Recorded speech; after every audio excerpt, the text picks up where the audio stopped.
Happy WrestleMania Sunday.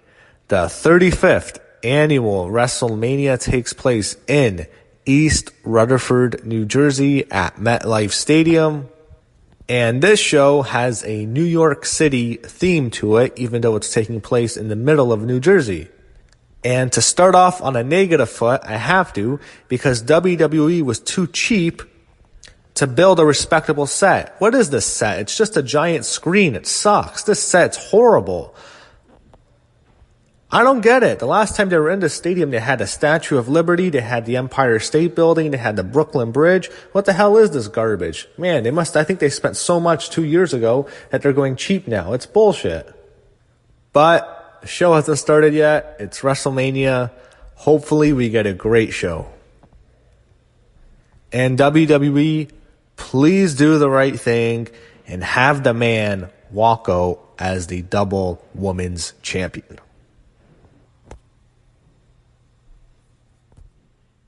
The kickoff starts off with the panel of Jonathan Coachman, Sam Roberts, JBL, and Paige. This is going to be Paige's new role, probably just being on the pre-show kickoff panels. You had Pat McAfee and Charlie Caruso on the stage. Charlie's looking great. Looks great 2 nights in a row in her dresses. You have Alexa Bliss, and my God, she's wearing this shiny dress. Alexa Bliss is the sexiest woman in the history of the WWE. She is just gorgeous.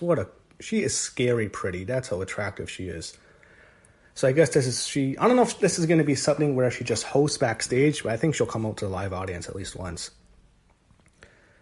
So you have more people. You have Kayla Braxton interviewing Big E and Xavier Woods backstage. A very passionate promo from Big E. Edge and Christian join the panel. They talk about Kofi and Daniel Bryan. You have the Cruiserweight title to start, so it's almost a half-empty crowd. You have the wrestlers coming up halfway through the ramp. I'm thinking to myself, the wonder The Undertaker's not going to be at WrestleMania to decide to make the entrances shorter. Really, that's crazy. So it's impossible to get over in this environment. You have half the fans coming in. No one cares about 205 Live. They know it's meaningless. It's impossible for anything to work here, so it is what it is. But they had a very good match. It was fun. Choni Nese does a really great dive, like a backwards dive, looking crazy from the outside. Choni Nese is your new Cruiserweight champion.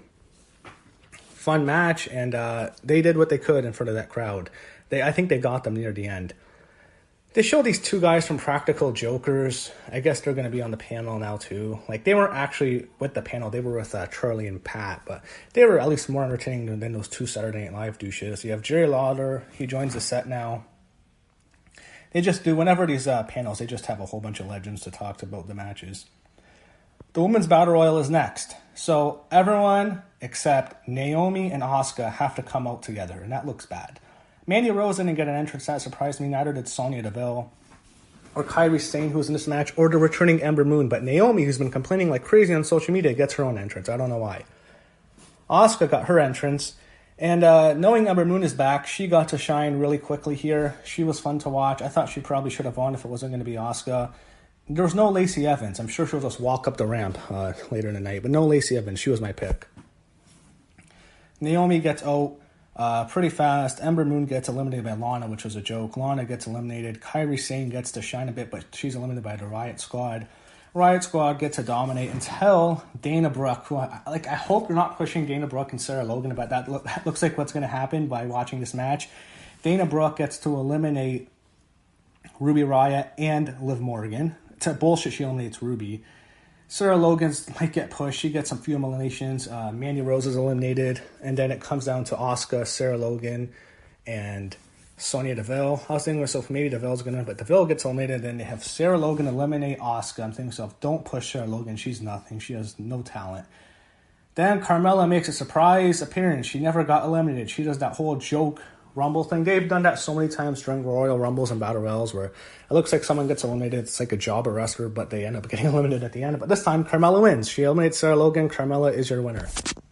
I kind of laughed. It's like, really? Her again? But I hope like they're just giving it to her. Like last year, they gave it to Naomi, and she did nothing the whole year. Hopefully that happens to Carmella too. It's funny. The year before Naomi got the big title win, next year she wins the Battle Royal and she does nothing for the following year. Carmella last year, she won the title when she cashed in 2 nights after Mania, but then she wins the Battle Royal and hopefully she does nothing because she was awful as champ. But watching it, I get the impression they might push Sarah Logan and Dana Brooke for whatever reasons. You never know who they want to push. So JBL's back on. He praises the woman. So now they make the switch to USA. So you have the panel. Shawn Michaels is on the panel, and so is David Otunga.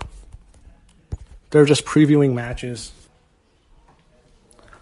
So they start off the USA portion with Shawn Michaels talking about Triple H and Batista, and had Sam Roberts trying to break kayfabe, just acting like a complete idiot. I mean, I know what the guy's trying to do. He's trying to make himself controversial. He knows he's not long for this job. Maybe he's doing that to get himself over, but he's just being an idiot. And he even says a comment that Michael Cole listens to Triple H in his headset, and when Michael Cole's on commentary, he is furious. He rips into Sam Roberts. And we go to the Raw Tag Titles match. You have Michael Cole, Corey Graves, and Renee Young on commentary. Have to give more props to Dash Wilder for uppercutting the shit out of that little punk who tried to attack Bret Hart at the Hall of Fame. Thank you, Wilder. Him and Scott Dawson come out first. They have the short entrance, and then you have Hawkins come out and Ryder. And Hawkins is the focus. The whole focus is the streak, but they haven't built up to it. It's like weird. To me, this was a piss break. I didn't really care at all. It got good at the end. There was a cool, almost brainbuster spot to Hawkins on the outside by Dawson, I think. Scott Dawson and Dash Wilder are great, but let's be honest, they're not long for this company. They're gone in a year. Their contracts are up, I think, exactly maybe in... I know it's WrestleMania time in 2020, so I think they'll be gone in a year. These guys are unhappy. Losing to Hawkins and Ryder is just stupid. Hawkins, he gets the pin. He gets a roll-up on Scott Dawson. So at least they had to protect Dash Wilder after the uppercut. Dawson has to take the pin here. Streak's over. 1 and 269, and you have Curt Hawkins and Zack Ryder as your new Raw Tag Team titles. They brought out some guy from the American Ninja Warrior. They had Booker T on the panel now. He's talking about it. It's Sam Roberts. I don't know what he's doing. So next, the Andre the Giant Memorial Battle Royal. On commentary, you have the SmackDown team of Tom Phillips and Byron Saxton minus Corey Graves, and you have Aiden English there representing 205 Live for whatever reason. You start with the two Saturday Night Live guys get entrances. The Hardys get an entrance, and Strowman gets an entrance. They had a long USA break because it's on live TV. So because the two guys, the two celebrities, they wanted to do SNL. It was okay. I mean, the Andre Giant Memorial, it's usually fun to watch. He had Andrade eliminating himself near the end. I mentioned that. That was just bad. No luck for him or Zelina Vega tonight. They teased the Braun Strowman Luke Harper stare down. That was actually kind of cool. That'd be a cool feud if they did that. The Hardys worked a bit here. You just had Strowman killing guys, and he went out for a while, and you just saw guys eliminating like Titus and guys like that. Just a whole bunch of jobbers. Eventually, what happens is, as the match wanes down, it comes down to Strowman and the Hardys, and Strowman has the Hardys eliminated, but they get him in a double suplex position to the outside, and then you have the two SNL guys. They were hiding under the ring the whole time. They grab Strowman. Strowman gets up, kills the Hardys. They bring in some therapy. That was a worker. I don't know who it was. It's a therapist. He kills him. He kills the Block. I think that's Michael Che. And Colin Joyce is the idiot. He's the one who's trying to be a heel. They teased that he might win. We all knew that when it happened. Strowman kills him. Strowman eliminates him. Strowman wins the Andre the Giant Battle Royal. Lifts it up really high. Man, that guy must have fucking killed. But, yeah. You have Braun Strowman as your winner. He was the right winner here. And we just go back to the pre-show. Kickoff panel. They're previewing WrestleMania. Main show's about to start. The pre-show was fine. Lots of comedy and meaningless matches. But you know what? It does give everyone a payday. But now we can get to the main show as WrestleMania 35 has officially begun. WrestleMania opens up with Yolanda Adams performing the national anthem alongside her choir, which there was a lot of them. There were a lot of people on that stage, but the entire national anthem was a great rendition of it. Then you had several helicopters just do a huge flyover. It took a while. There was 3 or 4 helicopters all flying over the stadium. We go to the video package, and that's one of my favorite WrestleMania video package to start a show. I thought that was just a really good one. It was longer, but it seemed different this time. Usually it's always they show a whole bunch of moments and then they preview the matches this year. This was actually a really creative video package. I enjoyed it a lot. When When the video package ends, we go back to the stadium and we get pyro this time. As the music plays, we get a lot of good pyro. And Alexa Bliss comes out. She is the host. She welcomes us to the show. She's wearing a beautiful dress. It's really shiny.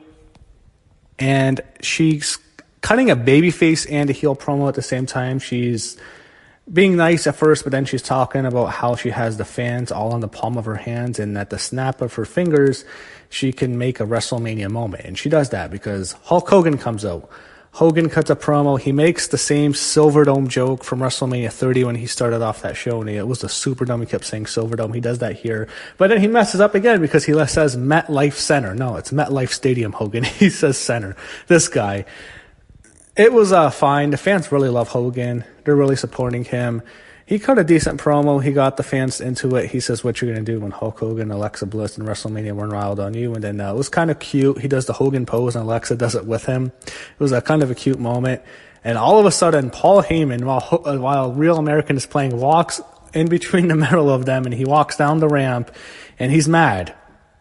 Paul Heyman cuts a promo, and he's unhappy that his client is not in the main event this year. If we're not last, we're going to go to Las Vegas. We're going to get on a plane and go to Las Vegas, to a place where we will be ultimately appreciated. So we know what that means. When you watch this match, you think, oh shit, Brock's going to go to the UFC. Brock Lesnar comes out. He doesn't look too happy at all. He's out first. Rollins comes out second. And what they do is they have Brock Lesnar attack Seth Rollins before the match starts. He just destroys him. He throws him everywhere. He must have thrown him over the announcer's table like 2 or 3 times. He just destroys Rollins. It looks like Rollins can't compete. German suplex. Finally, the match eventually starts, and Lesnar just destroys him for a while. It's like 3 German suplexes, maybe even more than that. There was a lot, and Rollins is down. But the referee gets hit, and as the referee has his back turned, Rollins hits a low blow. As Rollins finally starts to regain his composure, Lesnar still recovering from the low blow. Rollins hits 3 consecutive curb stomps. Curb stomp 1, curb stomp 2, to finally the third one puts Brock down. Rollins pins him 1, 2, 3. Seth Rollins is your Universal Champion. You know, I hate when the world title is put on the first show, in the first match of the show. They used to do that a lot with the World Heavyweight Championship, but here it makes sense. It was part of the storyline. And we got what we wanted. We wanted to see Seth Rollins wins. A lot of people thought Brock would win. I thought it could go either way. I really thought it was 50-50. I picked Seth, but I knew Brock could easily win. I'm happy Seth won. Hopefully Brock leaves. I think he'll come back eventually for sure. Maybe he was really going to the UFC. At the end of this match, if they wanted you to think that Brock Lesnar was done, you probably thought he was probably going to go fight Daniel Cormier in the UFC this summer. We go to a break. First they showed Rollins celebrating. He got some pyro. He did the spin around the title when he won the title, which the last time he won it was from Brock Lesnar at WrestleMania 31 in that main event. So it was a good moment. Really cool to see Rollins get his big title win here. Then we go to a commercial break, and when we get back to the stadium, we hear the King's music, and he's out for commentary for the next match, which is Randy Orton and AJ Styles. And as soon as I saw Lawler, I knew what the match was because he already spoiled it in an interview. But it's Orton and AJ Styles. The match, it was a good match. It was good. It was not great. And the reason it was not great was because the fans, which is none of their faults. So at first, when I was watching on TV, I was pissed off. I was saying to myself, you fucking assholes. You have beach balls. It's 2 of the best workers in the company. It's Randy Orton and AJ Styles. And you assholes are disrespecting them. You're playing with fucking beach balls. You're kidding me.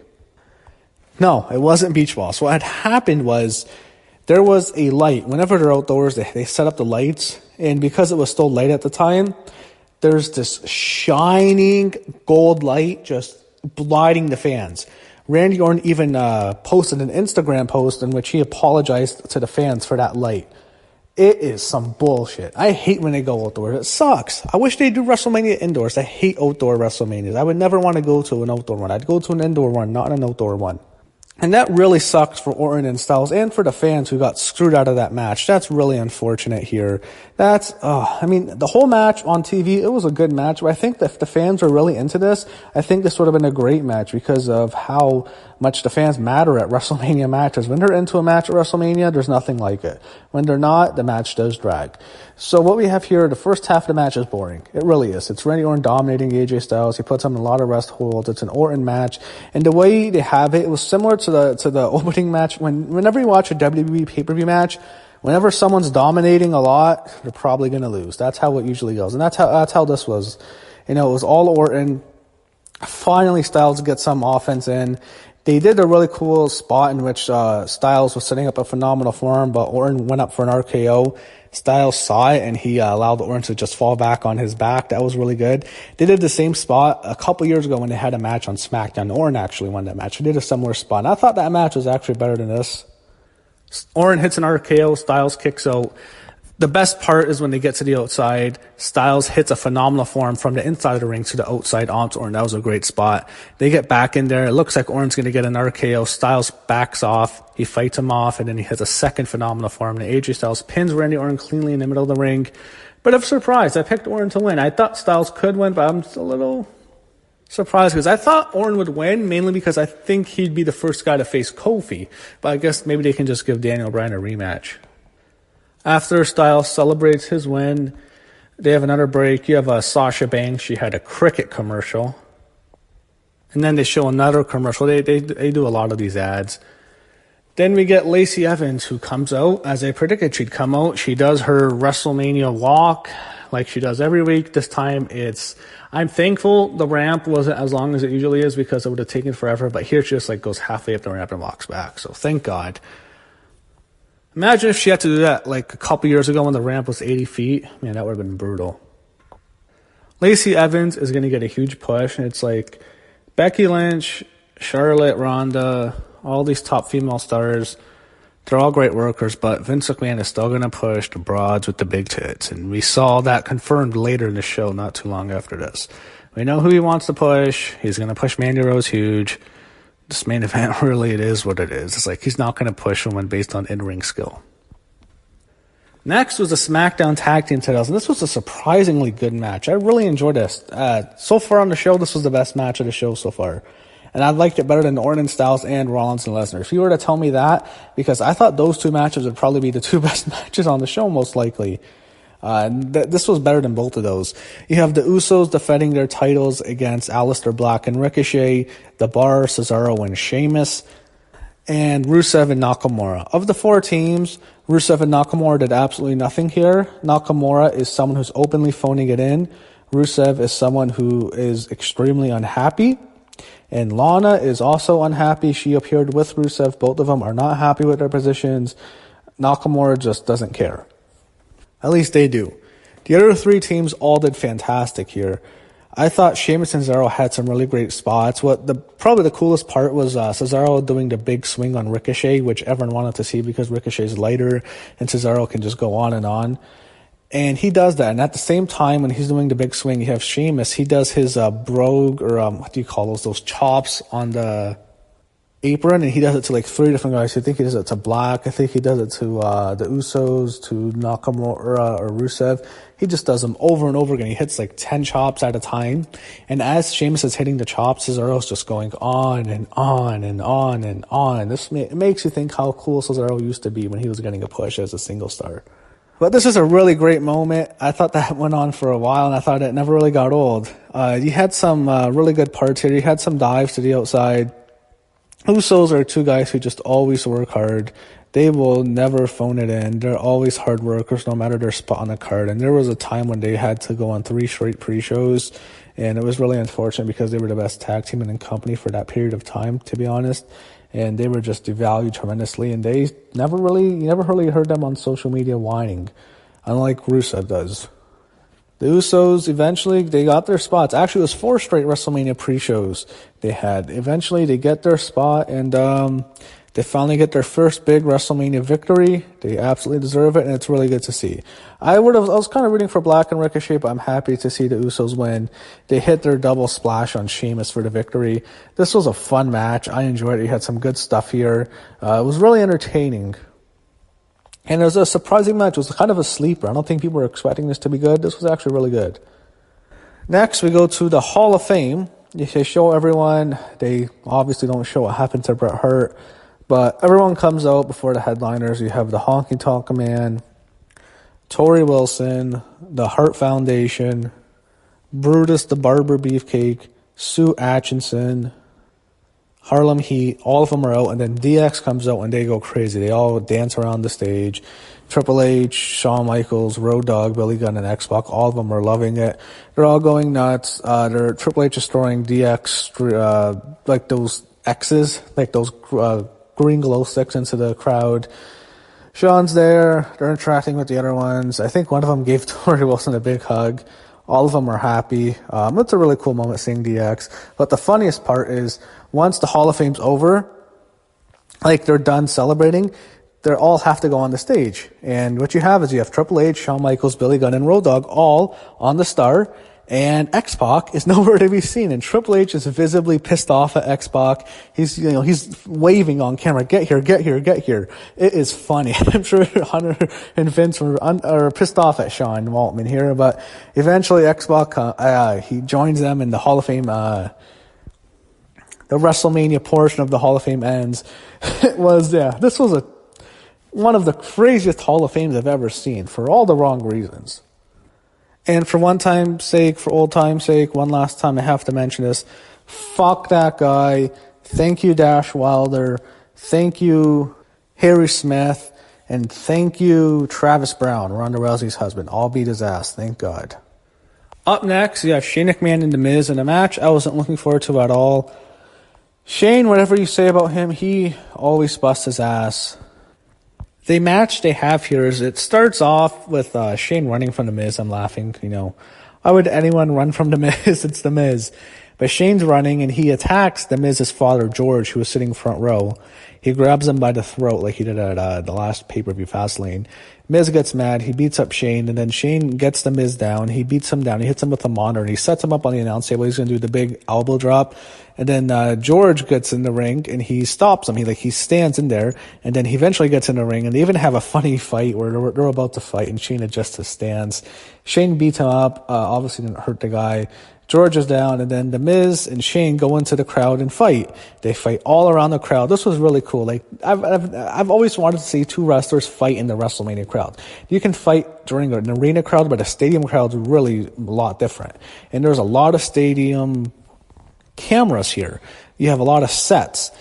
It almost reminded me of The Undertaker and Triple H at WrestleMania 17 when they got on those camera towers. Those are really cool. But here they're battling through everywhere. You have a table bump here. The Miz drive Shane McMahon through a table, and it's all The Miz. The Miz is beating the shit out of Shane. After the table bump, Shane kicks out. There was the scariest part. This was a part that really pissed me off.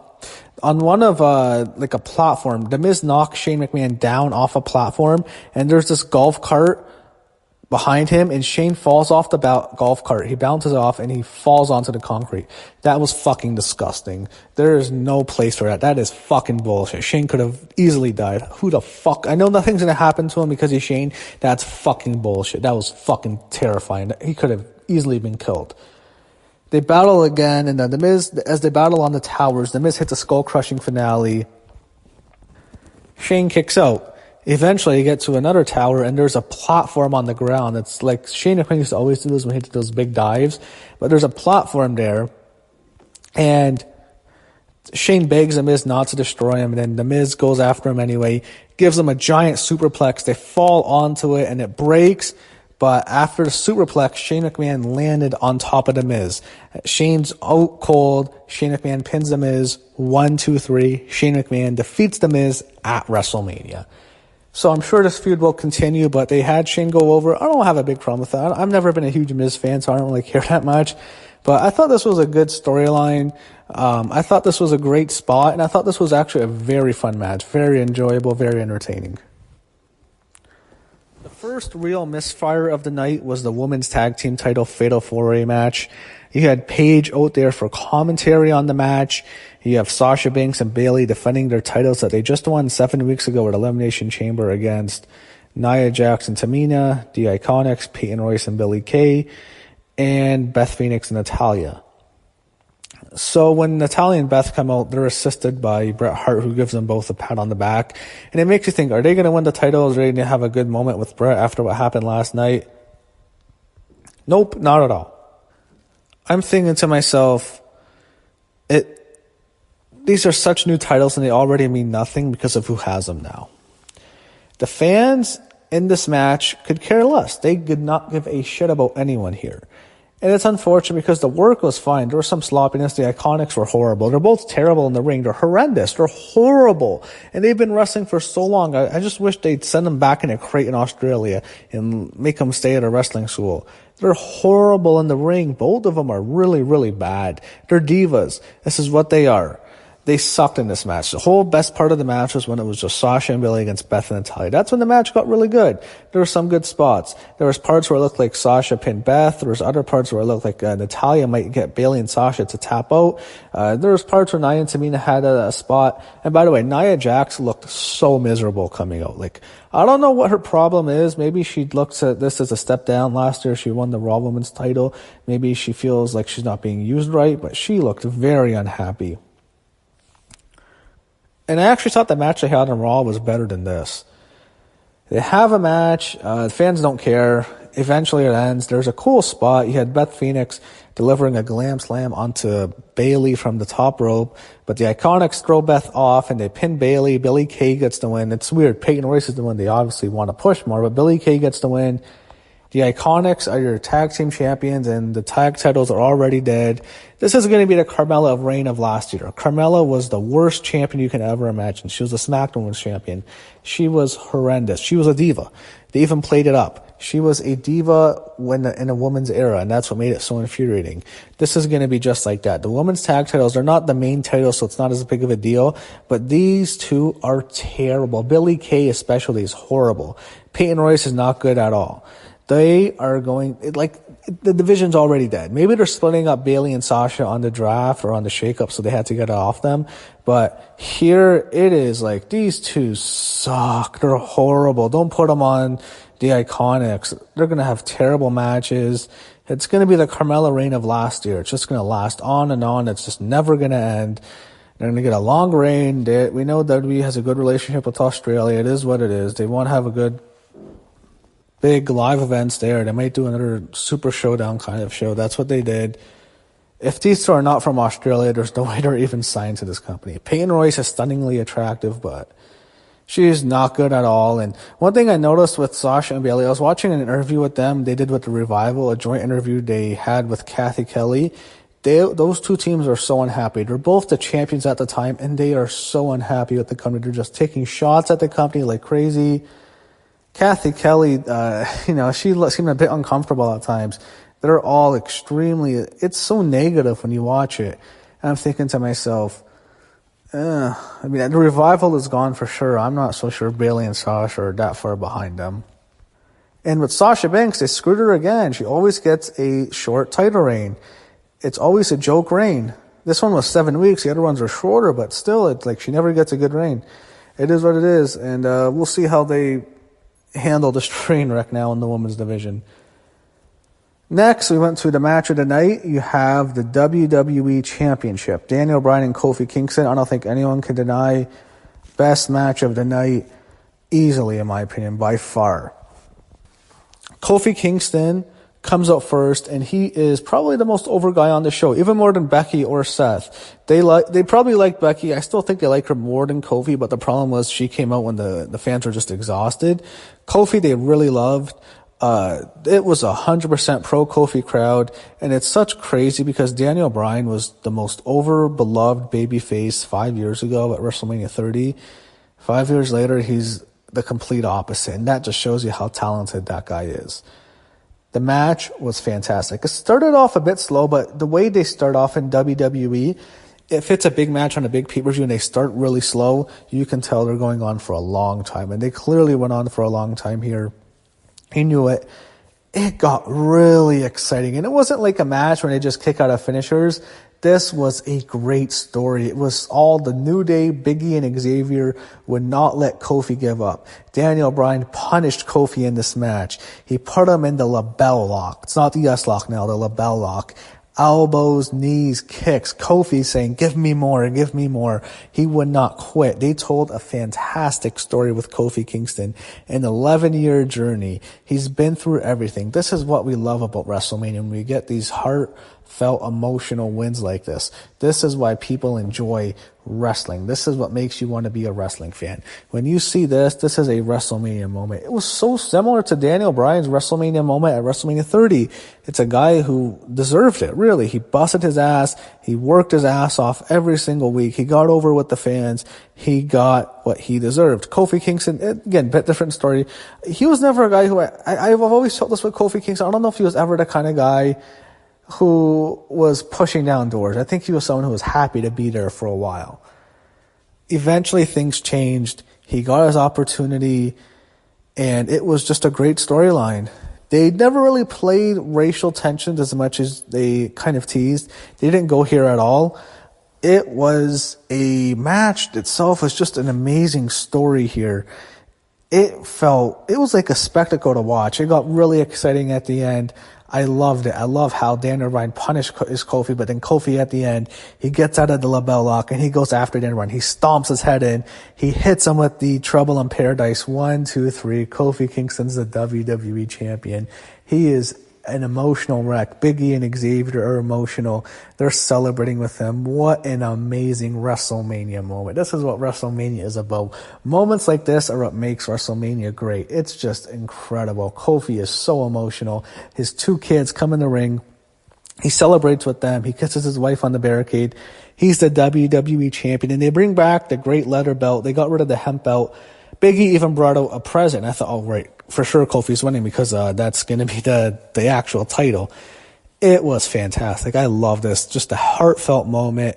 How could you not be happy for Kofi? Even if you were never a huge fan of the match being made, it was just incredible. Really seeing that guy, really nice guy. Seeing someone like that get that moment, that's what wrestling's about. We love seeing those WrestleMania moments. That's what makes WrestleMania great. After that, they go to a break to show Alexa Bliss, who's wearing another dress. She always looks good. She must have changed into 3 or 4 different dresses tonight. She's backstage, and she walks into the trainer's room where those 2 SNL idiots, Colin Joyce and Michael Shea, they're iced up. And I originally thought the doctor was Strowman when we saw the back of his head, but she tells them to heal up, and then eventually Hall and Nash make their appearances as doctors. I thought it was going to be Strowman just killing them again, but it's Hall and Nash.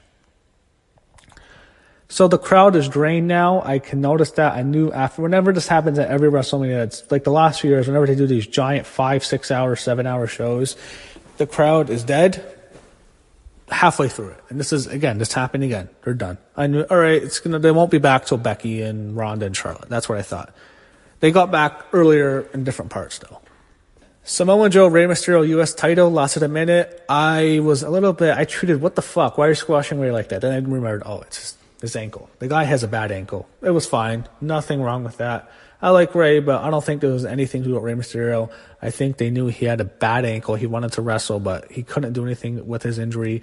And they also used it. We're going to get Joe over more. Good moment for Joe. Joe finally gets his WrestleMania win. Rey's head wins. Doesn't hurt him too much. I'm fine with that. It was what it was. Under the circumstances, I'm fine with it. Something I'm not fine with was Roman Reigns and Drew McIntyre. So you have another special commentary. They brought out JBL. They brought out a whole bunch of guys. They brought out Booker T. Booker was the one for this match, actually.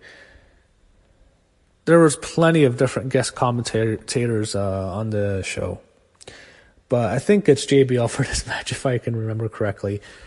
Roman Reigns and Drew McIntyre. The fans are the most dead they were for any match on the show with this. And it's really unfortunate with Roman Reigns. This match really sucked. McIntyre has a cool entrance, though. There wasn't too many big entrances this year, and that's one of the things I love about WrestleMania. I love the entrances. And WWE, just, for whatever reason, they lowered their budget this year. We didn't get those crazy entrances. Last year, there was everyone had a big entrance. Here, there's only 4 or 5 big entrances on the show. I hated that, and I hate the set. Fuck this set, man. Why are they taking it easy? It's New York City, man. It's a big WrestleMania. This isn't any other WrestleMania. You're in New York. Go all out. What the fuck is this giant LED board? It's like someone's TV screen. That's what it is. It's like a widescreen TV screen that you can buy. That's all it is. It sucks. That LED board's so fucking cheap. What the fuck is that set, WWE? Why? Why did you fucking go so cheap this year? You're making more money than you did 2 years ago when you built a giant roller coaster, or last year when you had that huge Mardi Gras mask. Why did they go so cheap on it this year? You're getting all that Fox money, all that Saudi money, all that USA money. Why are you going so cheap on your set? This set sucked. Fuck that set. I'm going to say that again. Fuck WrestleMania 35 set and fuck that goddamn LED board. That's fucking bullshit. Fuck that set. Roman Reigns and Drew McIntyre. Drew McIntyre has cool entrance, Scottish bagpipes, made him look like a star. Roman Reigns comes out, and I first noticed, there's some boos. There's some boos. Not horrible. He wasn't booed heavily or anything like that, but he didn't get a good reaction. The match was death. It was so quiet.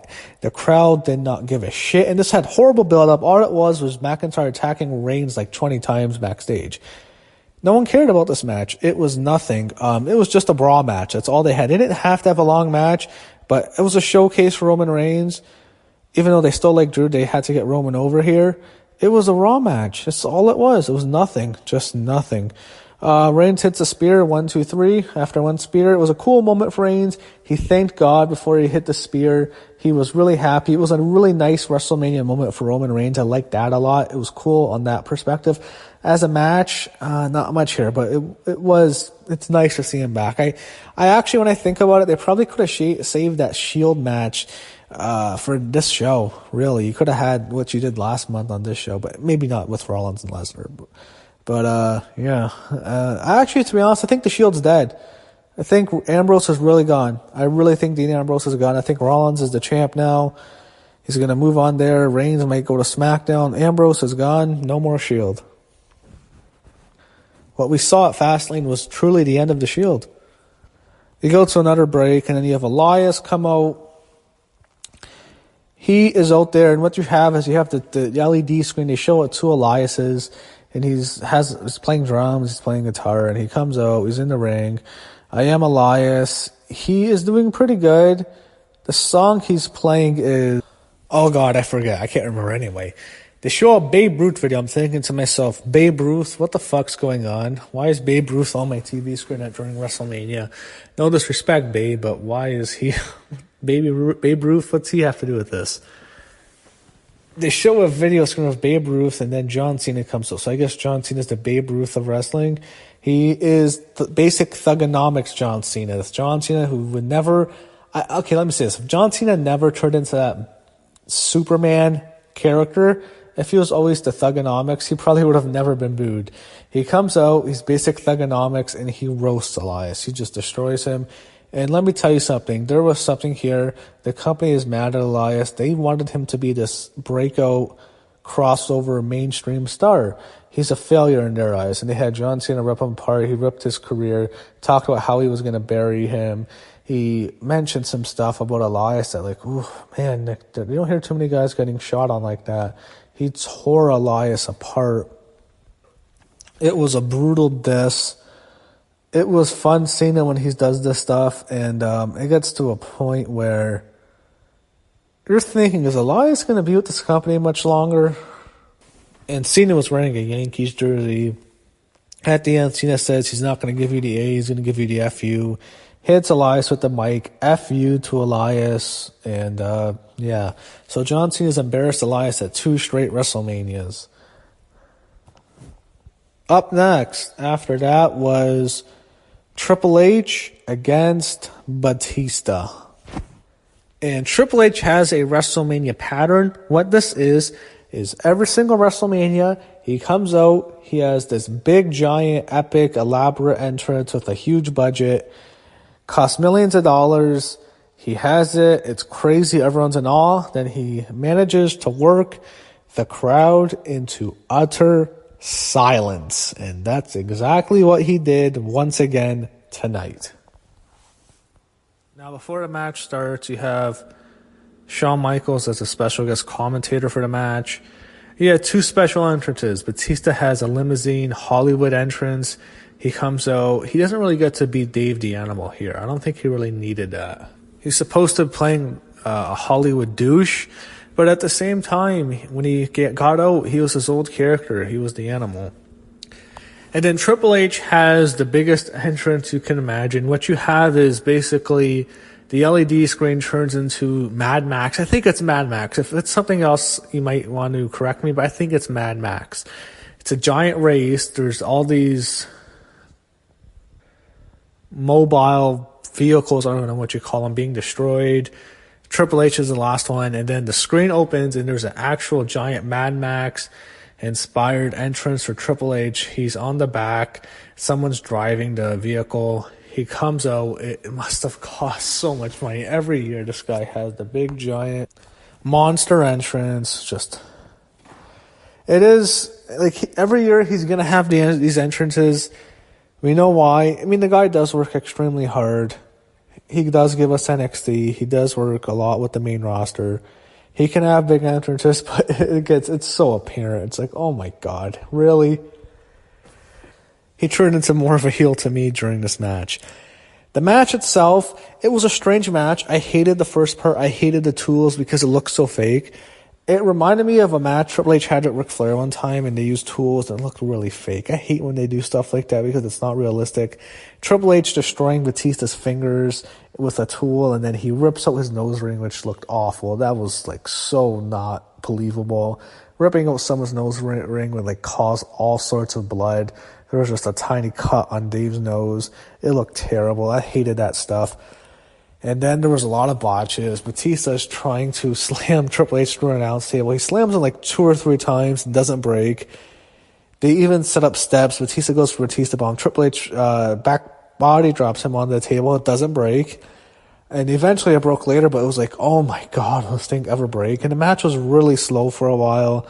And I was like, this is not doing it for me. But then the second half got really good, and they really beat each other's asses. They went after each other. Batista was out there knowing this is his final match. Triple H knows it's Batista's last match, and probably one of his last matches too. And they worked extremely hard at the end. Both of them worked very hard. A lot of sick bumps. You finally got a big table spot. Triple H basically spears Batista off the announce table through another one, which looked good. They beat up each other with steps. The steps are used in the ring. Batista hits a spear, a spine buster on Triple H, a power bomb. The Batista bomb spot was actually a cool throwback to a 2005 Hell in a Cell match, which Triple H had the sledgehammer. Batista slammed him with the Batista form before Triple H can hit him, and he pinned him. Did that same spot, but Triple H kicks out. Eventually it ends with Ric Flair, which was a good ending. He gives Triple H a sledgehammer. Batista has one too. Triple H hits Batista with it, and then he jumps off the steps, like basically does a Superman punch with a sledgehammer, hits the pedigree. 1, 2, 3. Triple H wins. He celebrates with Ric Flair. Batista didn't get the babyface sent off because he was such a heel, but this was it for Big Dave. Last time you'll ever see Batista wrestle. Confirmed it on Twitter. This is it for Batista. You'll never see that guy wrestle another match. This is what he's wanted for years. I hope he's happy. Ever since his last appearance was a disaster, when he came back 5 years ago, it was a flop. He always talked about if he ever came back, he wants to wrestle Triple H, and that'll be his last match for years. And it kept going on and on. And finally at SmackDown 1000, he cut that promo on Triple H. Then they did the angle on Raw a few weeks ago. It's official. We got it. Triple H, Batista. The match happened. They did the best they could. They worked hard. They beat each other up. Triple H gets the win. He put over Batista for years. That is it. It was a good storyline with Ric Flair. They didn't play up Ric too much in the storyline, but it was a cool ending. That is it. And thank you, Batista. Then, after they show Ric and Hunter celebrating, they go backstage. Alexa Bliss wearing another dress, and this is her best one because we see a lot of cleavage here. She looks really, really good here. She always does, but this one, she's just smoking hot. My God. But here, it's kind of funny because they kind of play up of real life stuff, and people, like if there's a sports championship, they'll make loser gear they'll make gear for both teams, but for the losing team, they'll sometimes ship the merchandise out. But here, the B team, Curtis Axel and Bo Dallas, are like wearing Daniel Bryan shirts. It was actually kind of funny. They actually played up on that, and they're laughing, and then all of a sudden you hear Ron Simmons, damn. And then JBL came out. I made a mistake. JBL did not come out for Reigns and McIntyre. What did I think? That was someone else. It was probably another wrestler. I'm probably forgetting. I don't even remember who it was, but that's probably someone else. JBL did come out later because I remember it now. He comes out for Angle's match with Corbin, and this was easily the lowest part of the show. This was fucking bullshit. Fuck Vince McMahon. Fuck you, Vince McMahon, and fuck your obsession with Baron Corbin. Baron Corbin is the worst wrestler in the company. He is so obsessed with this guy. I want people to know this. Remember back in the holidays, that time of the year, when the ratings were record low during the fall season? Vince McMahon blames Braun Strowman. Vince McMahon is someone who is so far up his own ass, he cannot see his own errors. He can never be wrong. He's the most stubborn man and the most stubborn alpha male you'll ever meet. This fucking guy is so in love with Baron Corbin. He wants to push him so badly that he cannot see that Baron Corbin is a joke. And in order, like those ratings, in storyline, it was on Corbin, but Vince McMahon in real life blames Braun Strowman. Fuck Vince McMahon and fuck your fetish for this bitch, Baron Corbin. This fucking Applebee's waiter beats Kurt Angle in his last match. Corbin comes out, Angle comes out, and Angle, it's tough for this guy to even walk, man. He has to retire. The match they have, it's a 6-minute Raw match. They had this match on Raw like a few weeks ago. That's all it is. It's nothing. Nothing match. Angle, he hits some of his moves. It looked like he might tap out Corbin. They have Corbin pin Kurt Angle at the end of days. 1, 2, 3. Kurt Angle gets up, he thanks the fans on the mic, and then he hugs. There's people in the audience who are just furious. It's not like a crazy shock like when Undertaker lost. It's like a shock like, fuck that. Really, fuck you guys. I was thinking to myself, fuck off. He hugs his family. He tells the fans to chant, "You suck." They play his music. He walks up the ramp. You think Ric Flair, his emotional send-off. You think Shawn Michaels, his emotional send-off. You even think The Undertaker, even though he didn't retire, he had a really great send-off too. Kurt Angle, what a horrible way to go out. I really wish he wrestles one more time on Raw tomorrow night. I hope John Cena comes out and challenges him. I wanted to see that. Why couldn't they just have Angle? Oh. Kurt Angle is not wrestling tomorrow night. He's done. Vince McMahon wants to give Baron Corbin Kurt Angle's career. I see some people mentioning this pilot, this reality TV show series that Kurt Angle did in which he's basically ripping into Vince. He calls him the devil. He says, "Fuck you, Vince." He just rips him apart. I think so many people are using that and thinking Vince waited all these years to get back at him. That's not that at all. What this is nothing to do with Kurt Angle. Vince McMahon sees Kurt Angle as an opportunity to get heat on Baron Corbin.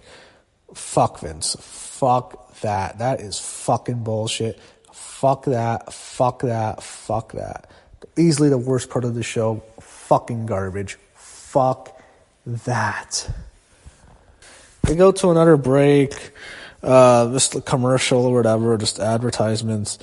Next, you have Intercontinental title. You have Bobby Lashley coming out to face the Demon Finn Balor, and what a disappointment. We waited so many years to see the Demon at WrestleMania. I always envisioned him having this big grandiose entrance. Instead, he comes out with the shittiest stage ever. Fuck this WrestleMania stage one more time. This stage is fucking garbage. That stage sucks. They should have chanted that stage sucks the whole night because it did suck. This crowd was not good. This is one of the worst WrestleMania crowds in a while. But they needed to chant that stage sucks for that damn stage. Anyway, I always envision when he comes outdoors, there's red smoke everywhere. And in an arena, it's perfect with the red smoke. With the Demon in the stadium, I'm thinking the entire stadium is filled with red smoke. The ring is, the entire entranceway, the stage, everything. And then you have it going up to the ceiling because it's an open air stadium. Red smoke coming out of the stadium. The Demon does a slow entrance. This sucked. It's just a basic entrance. He's just the Demon with face paint. There's no cool entrance at all. This was bullshit. The match he has, it's a Raw match. Again, he had so many Raw and SmackDown matches here. It's a nothing match. We've seen this on Raw so many times. It's just a quick match. Doesn't last too long. Hits the coup de grace. 1, 2, 3. Finn Balor is the Intercontinental Champion. This was easily the most predictable match on the show, in my opinion. He wins. super disappointing. I really want to see Finn get a really great moment. He didn't get it here. It is what it is. But it's like, this show is so damn long. The matches they booked for some of the lower card matches are fucking terrible. And it really shows, because this is later in the show when some of the bigger matches have already taken place. It really shows how inferior some of these stars are. And because of who they're booked against. No one wanted to see Finn Balor and Bobby Lashley. No one wants to see Kurt Angle and Baron Corbin. Why are you booking two matches people have seen so many times in Raw and it's been shit every time on Raw? But at least Balor's Intercontinental Champion. Hopefully we get to see the Demon a bit more. Because that was so disappointing. Anyway, after that, we have Alexa Bliss, again, changes her dress for her fourth time. My God, the entire makeup room and the entire WWE wardrobe staff. I mean, they were really lucky getting to work with Alexa all night. But, God, how much does she have to change into? She changes it again. She announces the fake record, 82,000. It was 80,000 6 years ago for 29. Yeah, right. It's bullshit. It's a fake record. And then she says, it's time for a break. And then it takes them a while, but eventually R-Truth comes out. Alexa leaves. Carmella comes out. They get their WrestleMania. They do the dance break at WrestleMania. Carmella won the Women's Battle Royal early. They do it. Dance break. Yay, goodbye. That's it. Then we get WrestleMania Pirates of the Caribbean. WrestleMania 36, it's in Raymond James Stadium. It's going to be a pirate theme, and they're doing a Pirates of the Caribbean theme. This is like the cheesiest WrestleMania since the Roman Coliseum theme for WrestleMania 9. That's really cheesy, this damn theme. But it could be fun. Who knows? Maybe they do. I'm sure next year they fucking better work on the set. Maybe they should just do it as a giant pirate ship. It'll look really good. This fucking garbage set. They have no excuse for this. I mean, last time they were in New York City, they had the Statue of Liberty, they had the Empire State Building, they had the Brooklyn Bridge. They probably have that all on storage. Couldn't they just bring that back? Why? What the fuck was this set? It sucked. My God, I hated this damn set. It's bullshit. It's WrestleMania. Anyway, I'm sure next year they better build a giant pirate ship. And we better see a Kairi Sane entrance next year. But that's WrestleMania 36 in a year. It better be a 2-night show. I'll get into that later at the end of my review.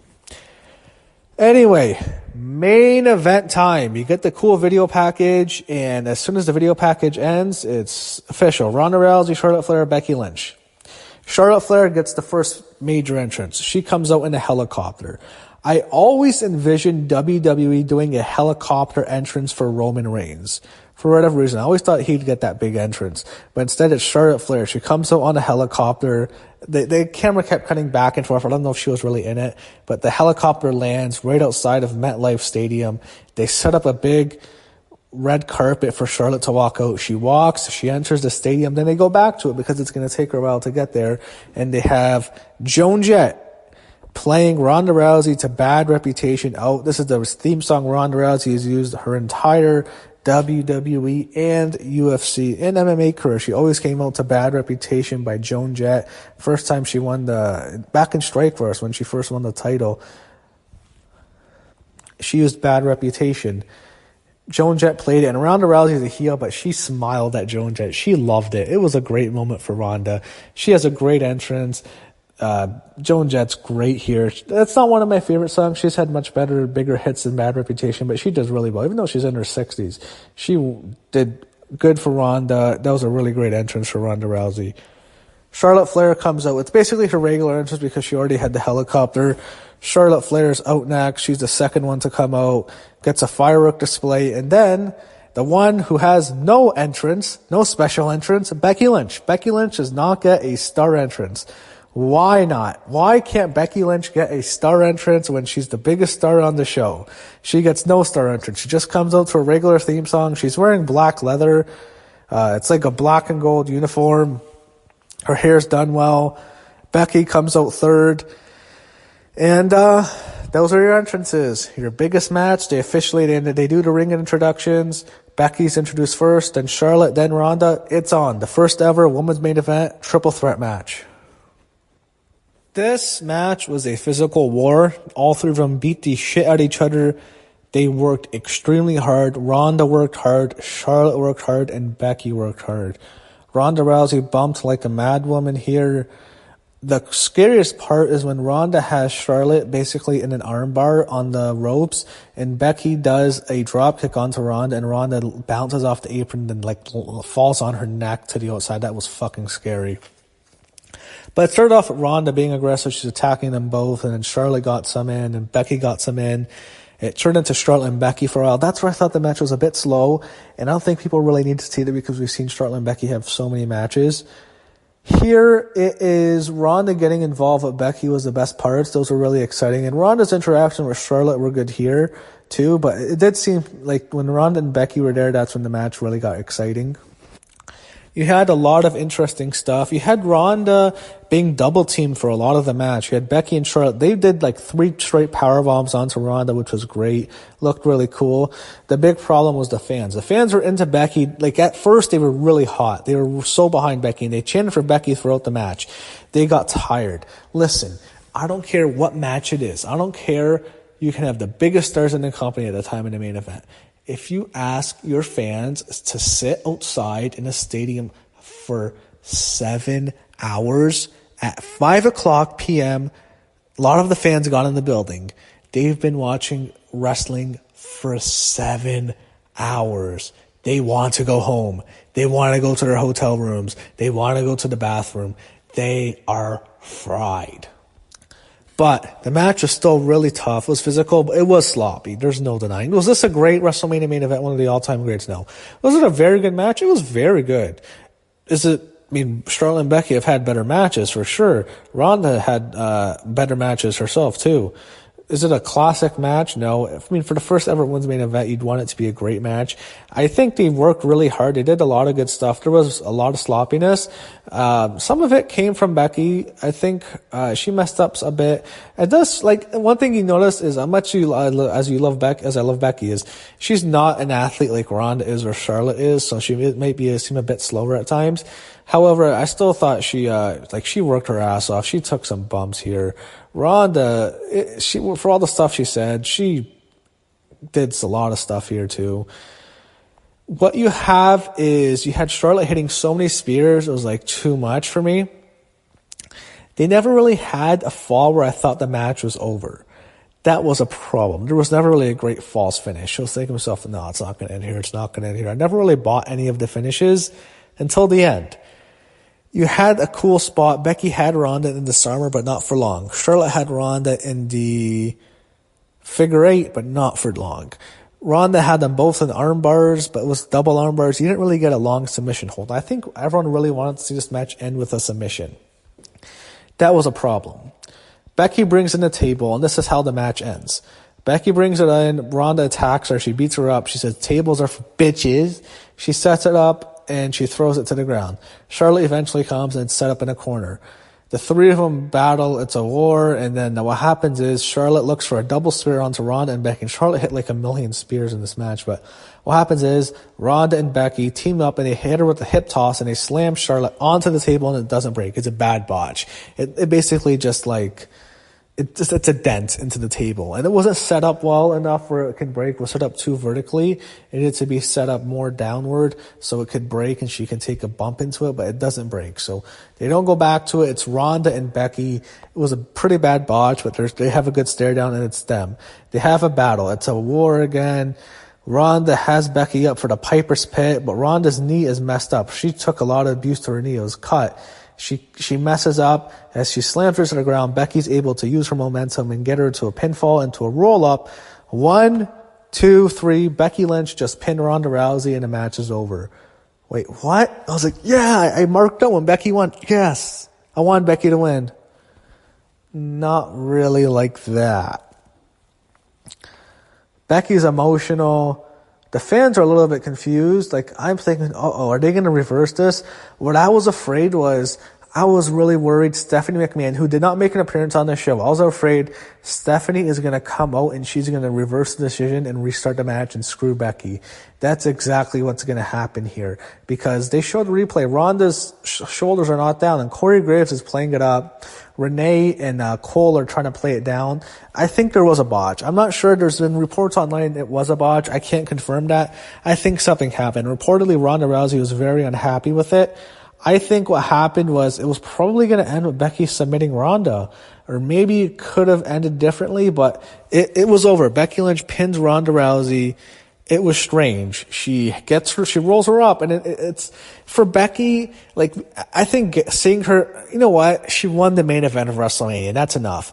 I think it would have been an amazing visual to see her submit Ronda Rousey, and Ronda Rousey tapping out to the disarmer, which she insulted on Twitter as being fake, and Becky Lynch holding up both titles and fireworks going off.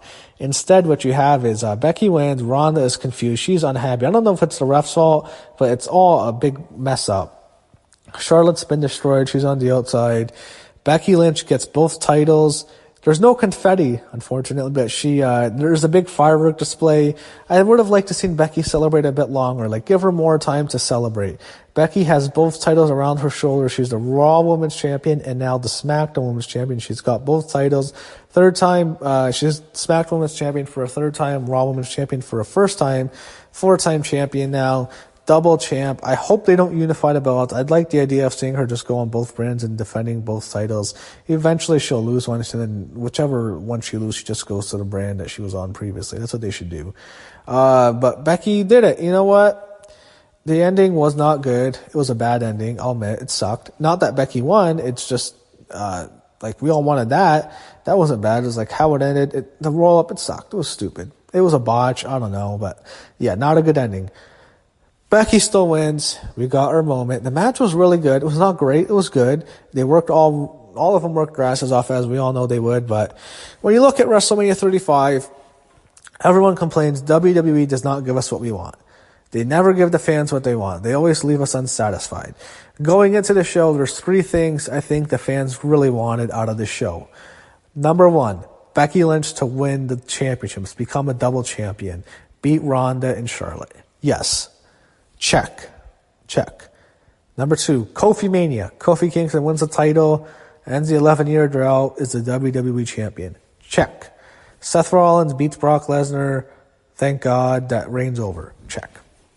All three checks. We got all of what we wanted. We got all three of them. So we can't complain too much. Show was good. It was, it was a good show. Was it a good WrestleMania? I don't know. I can't, these WrestleManias, these last 3 years, they're so long, I can't even rank them. I don't know what to think about them. They're so long. They never end. It's such a show. It gets to a point where I look forward to WrestleMania every year. Every single time I watch wrestling, I mention wrestling. I think, are they going to do this at WrestleMania? I think about WrestleMania all the time. I hate that WrestleMania is over. I hate the fact, it feels like when you're a kid, that one night of the year you look forward to the most, it was always WrestleMania for me. And I was always so sad on the Monday when it's over because I have to wait a whole year now. I'm sad WrestleMania is over. I still feel that way. But something needs to change. WrestleMania cannot stay this way. It's too much. The main event's getting hurt. Ronda, Becky, and Charlotte deserved a better crowd, and it was not the crowd's fault. They were drained. They've been sitting in their seats since 5:00 p.m., a lot of them. Not all of them, but most of them. 7.5 hours. This was the longest show ever. It was started at 5 p.m., ended 12:25, 12:26, something like that. Longest show ever. I know last year's was long, too. This was longer.